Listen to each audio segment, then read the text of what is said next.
This week's lesson in the Lifeway Explore the Bible Study Guide for October 19th, 2025 is Instructions Given. God's plans require believers to act on the instructions He gives. Hello, this is Tony Ray Mattingly. Welcome to my Lifeway Adult Explore the Bible YouTube page. Let me teach your Sunday school class on the last Sunday of the month. All you have to do is sit back, push play, and pause. I teach straight out of the Explore the Bible lesson plan. Occasionally I do add related content. Please like, share, and subscribe to my channel. As I said, I teach the last Sunday of the month, but occasionally I fill in on other Sundays too. Subscribe so you won't miss any of my videos. We've all seen it. The for sale sign is removed from the plot of land. Workers show up and conduct the survey. They put little orange marker flags in the ground. Trenches and holes are cut and dug. The ground is leveled. Concrete trucks show up. Construction crews arrive at the site day after day. In a couple months, the house, subdivision, or apartment complex is complete. Every step occurred according to the plan that someone developed beforehand. As a matter of fact, our church, Plum Creek Baptist, just recently started construction on a new parsonage. How is it important to follow the plan when doing construction? What happens when we don't? Now pause the video for discussion.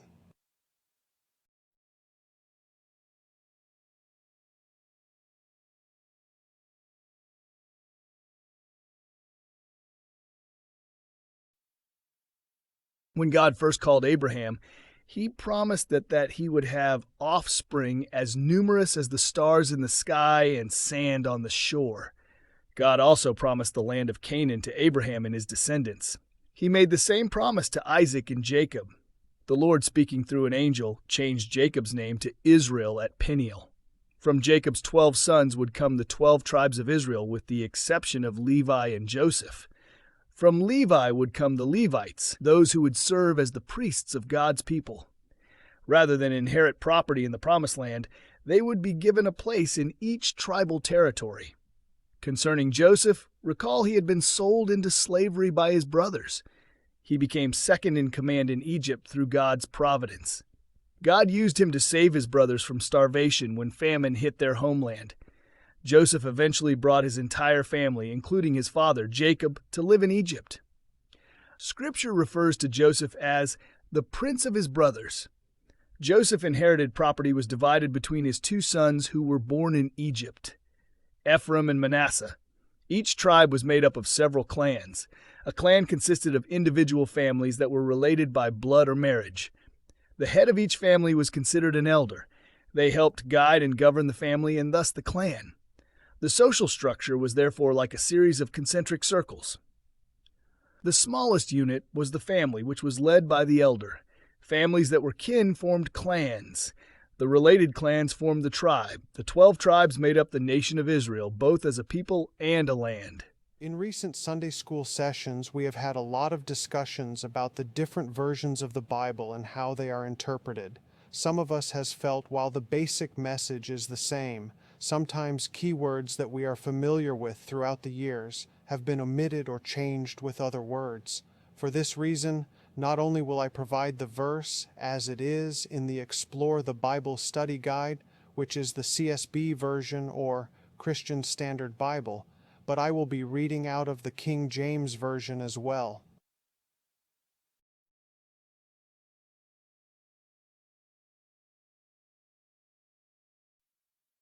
Verses 50 through 52 in the CSB version, the Lord spoke to Moses in the plains of Moab by the Jordan across from Jericho.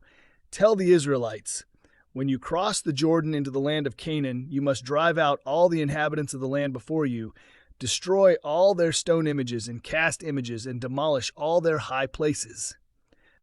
Now in the King James Version, and the Lord spake unto Moses in the plains of Moab by Jordan near Jericho, saying, Speak unto the children of Israel, and say unto them, When ye are passed over Jordan into the land of Canaan, then ye shall drive out all the inhabitants of the land from before you, and destroy all their pictures, and destroy all their molten images, and quite pluck down all their high places.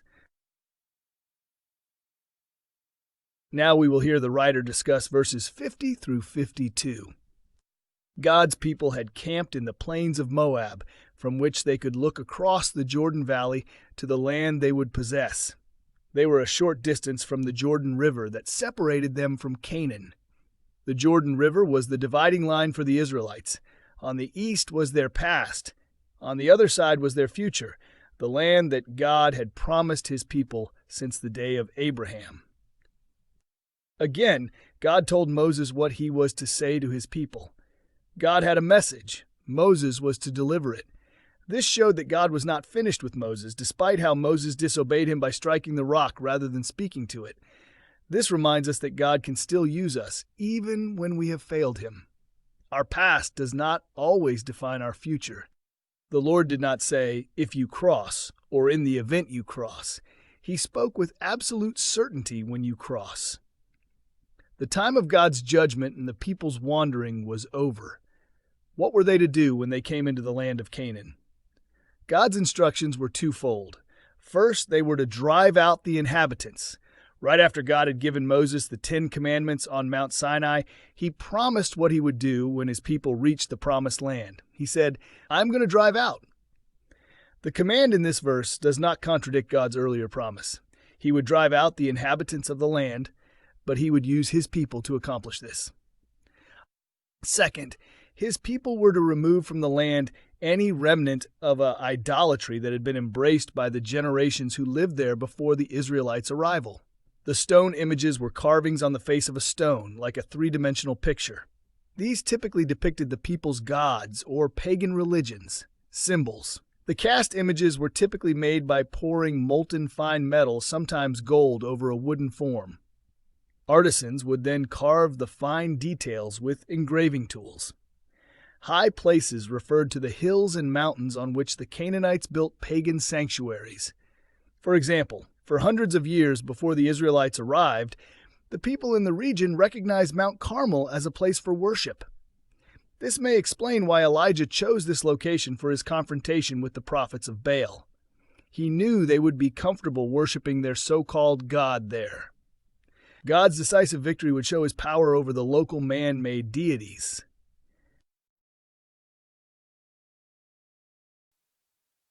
Israel's history revealed that they failed to follow the Lord's commands in these verses. Their exile in Assyria and Babylonia was largely due to their persistence in pursuing the gods of the nations that surrounded them. Verse 53 in the CSB version.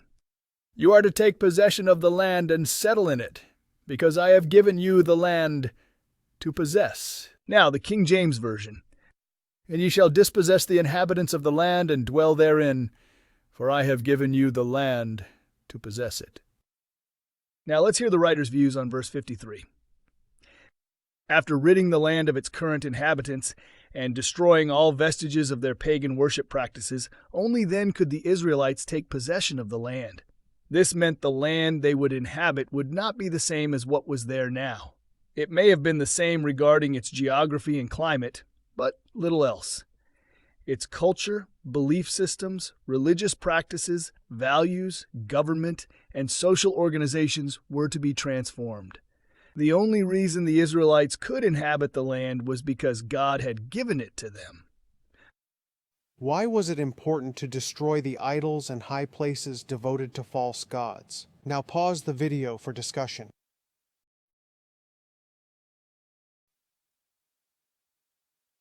To God we owe the highest love, reverence, and obedience. Deuteronomy chapter 6 verses 14 and 15 reads, "Ye shall not go after other gods of the people which are round about you. For the Lord thy God is a jealous God among you, lest the anger of the Lord thy God be kindled against thee, and destroy thee from off the face of the earth." And James chapter 1 verse 22 states, "But be ye doers of the word, and not hearers only, deceiving your own selves."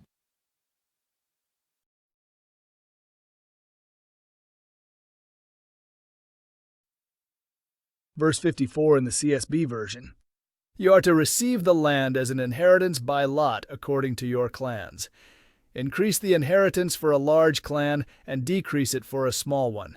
Whatever place the lot indicates for someone will be his. You will receive an inheritance according to your ancestral tribes. Now the King James Version, and ye shall divide the land by lot for an inheritance among your families. And to the more ye shall give the more inheritance, and to the fewer ye shall give the less inheritance. Every man's inheritance shall be in the place where his lot falleth. According to the tribes of your fathers ye shall inherit. Let's hear what the writer has to say about verse 54. The land was an inheritance. God had told Abraham, Isaac, and Jacob that their descendants would live in this land. People of this generation, who had never met the patriarchs, were to be the recipients and the beneficiaries of the promise God made centuries earlier. God could give them the land because it was His. The earth and everything in it, the world and its inhabitant, belong to the Lord. Each of us is merely a steward, a caretaker, who dwells here for a limited number of days. The apportionment of land would be decided by casting lots. The Israelites did not see this as leaving it to chance. They understood God could work through that process. The lot is cast into the lap, but its every decision is from the Lord. The book of Numbers carries its name because the numbers mattered. The book opens with the Israelites conducting a census.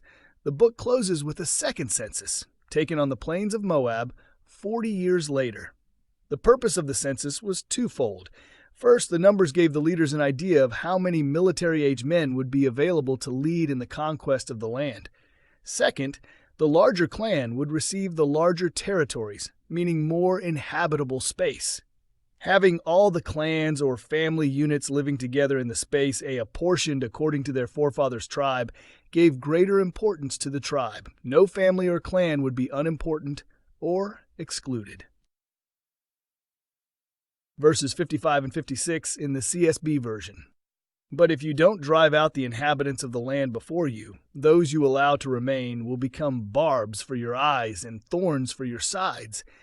They will harass you in the land where you will live, and what I had planned to do to them, I will do to you. Now the King James Version, but if ye will not drive out the inhabitants of the land from before you, then it shall come to pass that those which ye let remain of them shall be pricks in your eyes and thorns in your sides, and shall vex you in the land wherein ye dwell. Moreover, it shall come to pass that I shall do unto you as I thought to do unto them.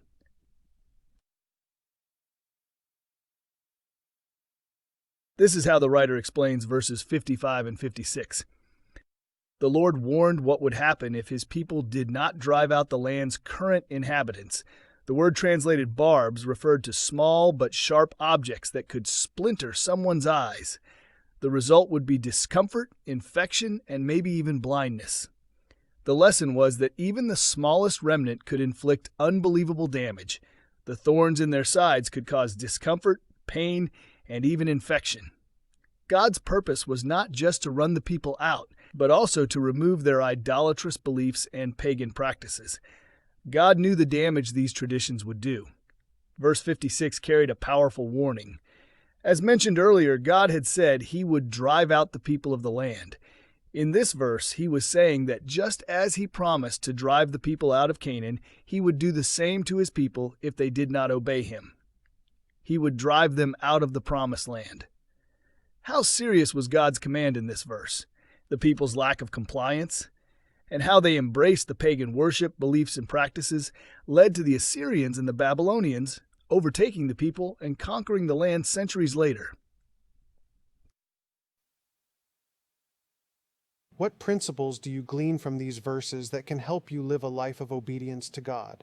By the way, the word glean means extract information from various sources or collect gradually and bit by bit. Now pause the video for discussion.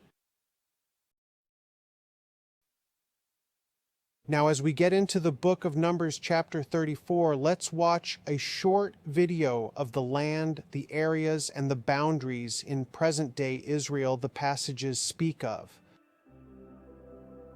Chapter 34 of Numbers begins with a direct command from God to Moses. The Israelites on the cusp of entering Canaan are to divide the land among their tribes. This division, however, is not arbitrary. God meticulously outlines the boundaries of their inheritance. This divine decree underscores the sacred nature of the land, marking it as a gift, a responsibility, and a symbol of the covenant. The chapter then proceeds to delineate these boundaries with remarkable precision. Starting from the southernmost point, the text guides us along the borders, naming landmarks and geographical features. This detailed description reflects a deep familiarity with the terrain, suggesting a level of knowledge that would have been essential for a people about to claim and occupy this territory. The boundaries encompass a region stretching from the wilderness of Zin, bordering Edom in the south, to the entrance of Hamath in the north. The eastern border follows the Jordan River, while the western boundary reaches the Mediterranean Sea. Within these limits lie diverse landscapes, from fertile valleys to arid deserts, reflecting the ecological richness of the region. The southern border, as outlined in Numbers 34, begins at the southern tip of the Dead Sea. It then traces a line southward, encompassing the ascent of Akrabim and extending to Zin. From there it turns northward, passing Kadesh Barnea and reaching Hazaradar. This southern boundary encompasses the arid regions bordering Edom, a land often associated with wilderness and challenge in biblical narratives. Moving northward, the border continues to the Brook of Egypt, a significant geographical marker often identified with the Wadi el-Arish in the Sinai Peninsula. This brook serves as a natural boundary between the territories. This western boundary encompasses the coastal plain, a region known for its fertility and strategic importance. The text then describes the northern boundary, extending eastward from the Mediterranean towards Mount Hor. From Mount Hor, the border follows a series of landmarks, including Lebo Hamath and Zedad. This northern boundary encompasses a region of hills and valleys strategically important for controlling trade routes and access to resources. Finally, the border descends eastward, reaching the Jordan River. This eastern boundary, following the Jordan River, stretches southward from the Sea of Chinnereth to the Dead Sea. The Jordan River, a prominent geographical feature in the region, forms the eastern boundary of the Promised Land as described in Numbers 34. This river, flowing southward from the Sea of Chinnereth, also known as the Sea of Galilee, to the Dead Sea, holds immense symbolic and practical significance. Its waters, essential for life and agriculture, nourished the land and sustained its inhabitants. The Jordan River also served as a natural barrier, separating the Israelites from the lands and peoples to the east.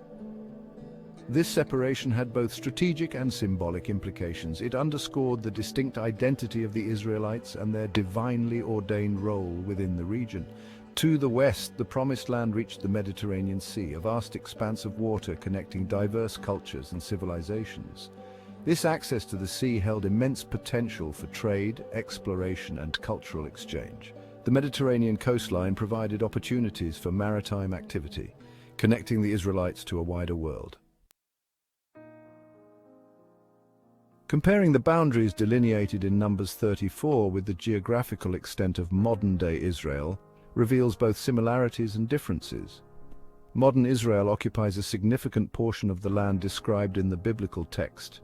The Jordan River still forms a major part of its eastern border, and the Mediterranean Sea defines its western limit. However, the northern and southern boundaries of modern Israel differ significantly from those outlined in Numbers 34. Modern Israel's northern border extends further north than the biblical description, encompassing areas such as the Golan Heights.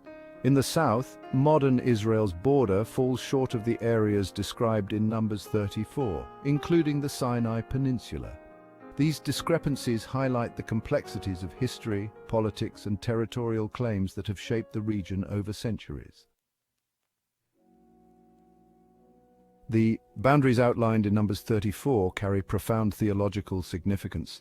They represent the fulfillment of God's covenant with Abraham, a covenant promising land, descendants, and a special relationship with the divine.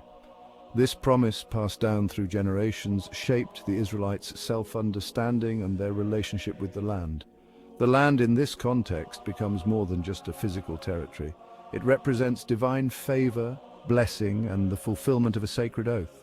The meticulous description of the boundaries reinforces the idea of a chosen people inheriting a chosen land, a land designated by God and bestowed upon them as a sign of their unique status. This theological understanding of the land has had a profound impact on Jewish thought and identity throughout history. It has fueled a deep connection to the land, a connection that transcends mere possession and speaks to a profound sense of belonging and purpose.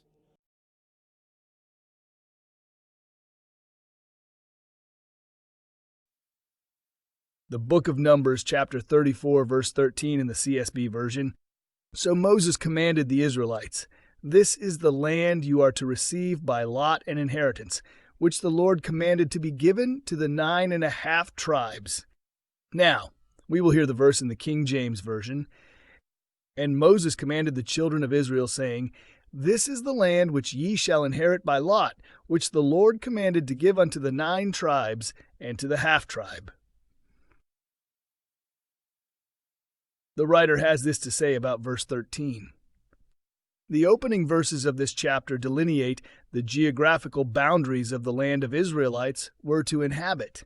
Doubtless, the spies who scouted out the land gave information to Moses, information he used to describe the land to be inherited.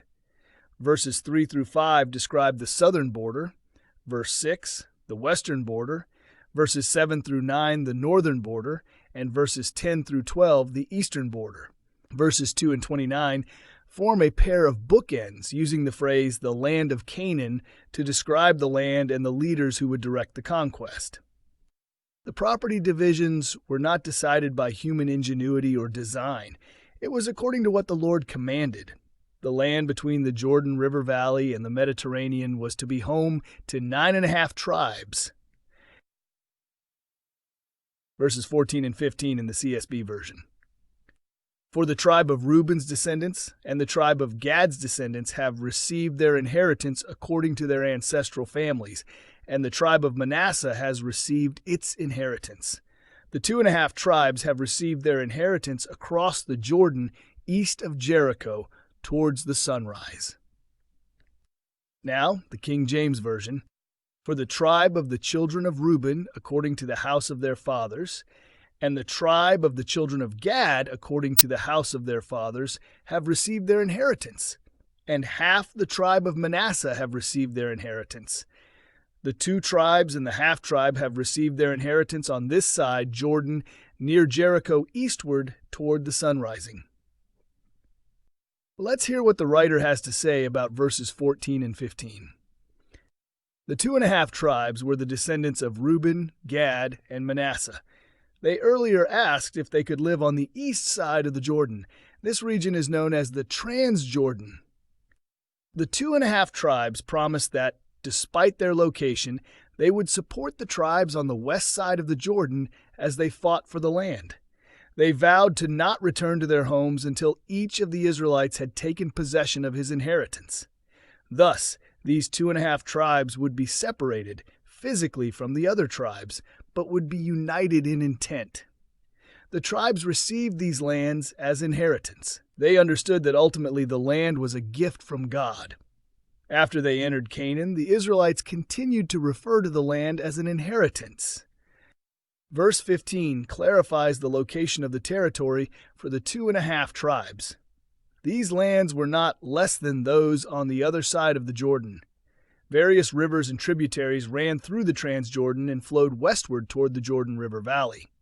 Much of the land was ideal for grazing. God was fulfilling the promise he had made to his people. He promised Abraham that the land of Canaan would belong to him and his descendants. He made the same promise to Isaac and Jacob. When the Israelites were enslaved in Egypt, God heard their groaning, and God remembered his covenant with Abraham, with Isaac, and Jacob. He later promised Moses, "I will bring you to the land that I swore to give to Abraham, Isaac, and Jacob, and I will give it to you as a possession. I am the Lord." God, even faithful, was keeping that covenant promise. In front of the people was the Jordan River, and just beyond to the west was Jericho. Here, God was proving that he was keeping his promise. The New Testament explains that followers of Christ are beneficiaries of a spiritual inheritance. Because God always keeps his promises, we, centuries later, can also lift our voices and proclaim, "Great is thy faithfulness." How do God's promises serve as a motivator to remain faithful to Him? Should they? Pause the video and explain.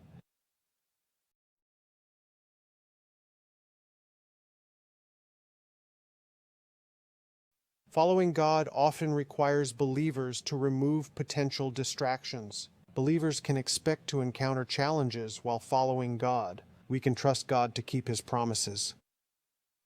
Well, this brings me to the end of this week's lesson. I do hope you enjoyed it and will come back again on the last Sunday of the month.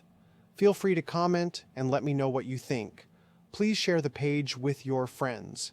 As I have said, I will prepare a video for the last Sunday of the month, but on occasion, I will also prepare a video for other Sundays as well, as I am asked to step in.